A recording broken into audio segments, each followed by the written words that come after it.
Hello Leo, welcome dito sa aking channel. Kapalaran ng 888. Welcome guys. Alamin natin kung anong messages, vibration, gabay energy para sa inyong lahat. General reading, so ito ay para sa first 15 days ng February 2024. Leo. I hope na makuha mo kung ano yung messages na gustong iparating sa iyo ng baraha. Okay. First two cards natin dito is unrest, conflict. Number 31, rejection to. Okay, so nakikita ko sa'yo dito, Leo, na sacred purpose, eternal flame, ancestral, nako, pamilya. May mga iba sa inyo dyan, Leo, na lumaki kayo. Lumaki kayo, ancestral to eh. Lumaki kayo na like yung magulang nyo, kaaway yung kapatid niya, kaaway yung biyanan niya, parang ganun. Alam mo yung lumaki ka na sobrang liit ng mundo nyo. 'Di ba? Yung parang lahat ng kapitbahay nyo siguro kagalit ng magulang mo, or ng nanay mo, or ng tatay mo. So dito, sinasabi ng barahan na dala-dala mo yan paglaki mo. 'Di ba? Yung ngayon, nasa edad ka na, parang dala-dala mo yon. Yung parang ang bilis mong makakuha ng kaaway. Yung parang hindi ka masyado sigurong aware, sorry pero parang hindi ka masyadong aware sa mga sinasabi mo, or hindi ka masyadong aware sa emosyon ng taong kausap mo. Kahit nga relationship mo, comment down below. Kasi okay lang naman kung sabihin mo, hindi ako yan, hindi ako yung ganyang klaseng tao. Kasi okay lang naman to, kasi hindi naman sa lahat magre-resonate. Pero sa iba, pwedeng mag-resonate ito, na kahit asawa nila, pinagpapasensyahan sila kasi yung ang dila, matalas yung dila, 'di ba? Yung nakakapagsalita tayo ng mga salita na hindi dapat sabihin, na para siyang sword na nakakasakit sa karelasyon natin. Yung parang hindi natin naiisip na masasaktan kaya siya sa sasabihin ko kasi nasabi mo na 'di ba? So hindi tayo aware sa emosyon ng ibang tao. So dito, sinasabi ng barahan na siguro sa first 2 weeks ng February, kailangan mong matutunan kung paano mo balansehin yung mga conflict, yung mga ganyang klase ng sitwasyon eh.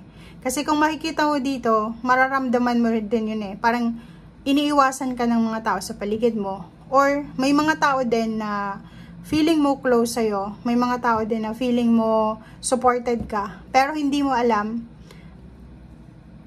parang inaano ka lang nila, pinaplastic ka lang nila. Yung iba, may kailangan sa'yo. Yung iba naman is, ayaw ka nilang maging kaaway kasi kailangan ka nila. Parang ganun. So, nakikita ko sir dito na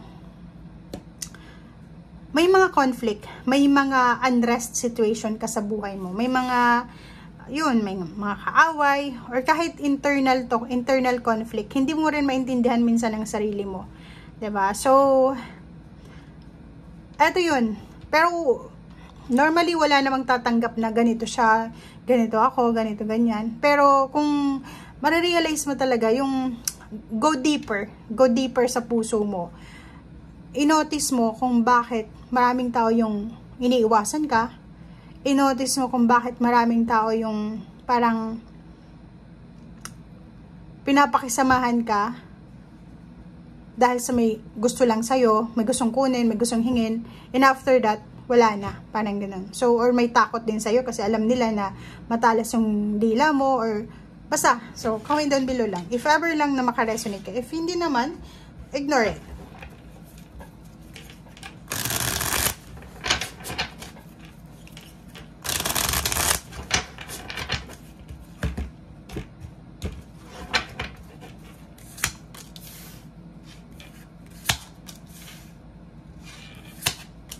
Okay, so sa relationship naman, nakikita natin dito na posibleng may excited dito na Leo. Pwedeng excited sila dahil sa pera, hindi dahil sa relationship.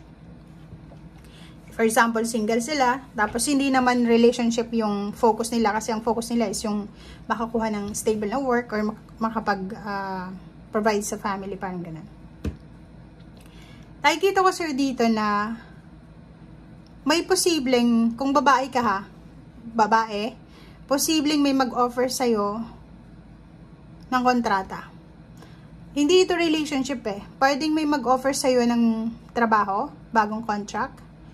Or pwedeng may mag-offer sa'yo ng pera. Or pwedeng may darating sa'yo na pera. Kasi ano to eh, Knight of Pentacles. So, ibig sabihin, may pera na parating sa'yo through kontrata na kailangan mong pirmahan. So, parang nakikita natin, excitement. Excited ka. Siguro, ano to, from February 1 hanggang 15, excited ka sa perang ito, sa kontratang ito, or sa kung ano man tong development or progress na minamanifest mo, na darating.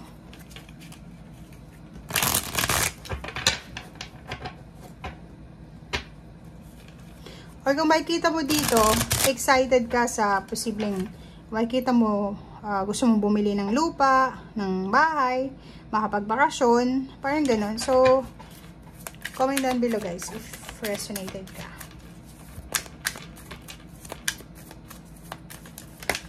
Oops. Oh, yun na nga. Diba? Queen of Pentacles, nakikita natin dito na andun ka na. On the way ka na sa financial freedom. On the way ka na sa financial independence. Parang nagsisimula na dito yung success financially. Okay, so wala kang sasayangin ngayon, 'di ba? Wala kang sasayangin. Kung makikita mo dito, sobra-sobrang sipag 'to eh. If ever man may mag-offer sa ng trabaho, if ever may mag-offer sa ng relationship or commitment or kung ano pa man na partnership, hindi mo sasayangin yung oras. Kasi itong 5 of Wands, ramdam mo 'to ngayon eh. Or siguro for the last years, 2 taon na parang naisip mo na marami akong sinayang na pagkakataon. Marami akong sinayang na pera. Marami akong sinayang na chances sa buhay ko. But now, sinasabi ng Barasser dito na sobrang motivation, sobrang determination to. Sobrang motivated ka na gawin ang lahat, pasukin ang lahat na pwedeng pagkakitaan para makaalis na sa sitwasyon mo sa financial mo. Lalo na sa problema pinansyal, sa utang or kan pa man, sa scarcity. So, yun. Sobrang busy, and wala kang sasayangin na oras dito kasi gusto mo ng financial success.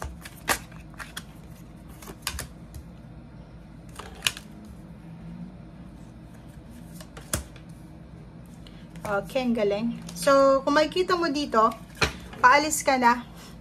Ang galing, no? Paalis ka na eh. Or kahit sabihin ng ibang tao na nandun ka pa rin sa 8 of Swords, pero ramdam mo yun eh. Nararamdaman mo na malapit na, hawak kamay mo na, abot kamay mo na yung pagbabago sa buhay mo. Nararamdaman mo na iikot na yung Wheel of Fortune mo para makuha mo na yung success mo. So, kung makikita mo dito, nandito yung King and Queen of Pentacles. Ito talaga yung pinaka manifestation mo. Kahit sino sa inyo, comment down below.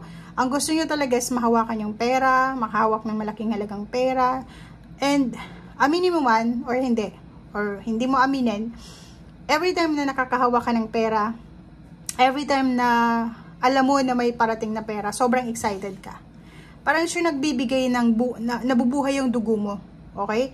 And dito sa barahang to, sinasabi na ramdam mo eh, 'di ba? Nararamdaman mo na malapit nang umikot yung pagbabago, yung Wheel of Fortune pabor sa'yo, and magkakaroon ka ng financial success, makakaipon ka ng maraming pera, magkakaroon ka ng stability, mahahawakan mo yung pera, magkakaroon ka ng chance para magawa kung ano yung mga bagay-bagay na hindi mo magawa dahil sa wala kang pera. Okay? So, like dito, vacation, nakikita ko siya dito na parang ang dami mong plano. Marami kang gustong gawin, marami kang gustong bilhin, marami kang gustong simulan. And nakikita ko siya dito yung motivation. Sobrang motivated ka. And sobrang, parang anong tawag dito? Masaya, thankful, grateful. Kasi marami kang natutunan din sa mga panahong wala ka. 'Di ba? Page of Cups. Nakikita ko sa'yo dito, if ever man na magtagumpay ka, if ever, pwedeng 6 months from now, or few months from now, nasa limelight ka, nasa spotlight. Maraming tao yung pupuri sa'yo, maraming tao yung makikipag-celebrate sa'yo, maraming tao yung feeling mo, suportado kanila. Pero, kung marirealize mo, it's a realization to na maraming tao yung makikipag-celebrate sa'yo sa oras ng selebrasyon. Pero sa oras ng pagdurusa, wala na isa na present. Pero dito sa parating na success mo, sa victory and success, appreciation, or recognition, ang daming gustong makisama, ang daming gustong makisali, ang daming magko-congratulate sa'yo, ang daming magsasabi na, good job, I'm proud of you. Pero, mga ano lang to, superficial to guys. So, wag kang masyadong magtiwala sa mga taong ito. Kasi makikita mo, nandyan lang sila sa kasayahan. Pero in terms ng kalungkutan, kailangan mo ng pera, wala yan. Okay? So, thank you guys and see you again. Bye!